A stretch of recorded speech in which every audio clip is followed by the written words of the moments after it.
चला आज बनवूया थंडीच्या दिवसात आवर्जून बनवून खावी अशा प्रकारची तुरीच्या ओल्या शेंगांची चटकदार आमटी।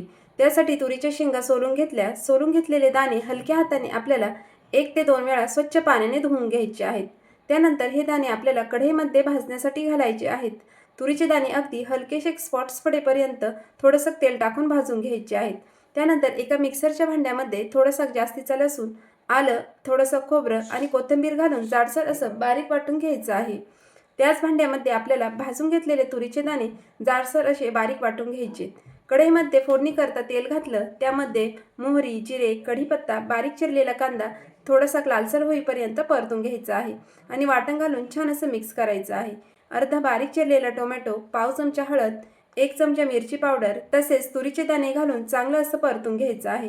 गरजेनुसार गरम पाणी आणि चवीनुसार मीठ घालून व्यवस्थित असं मिक्स करून झाकण ठेवून आपल्याला 10 मिनिट ही आमटी शिजवून घ्यायची आहे।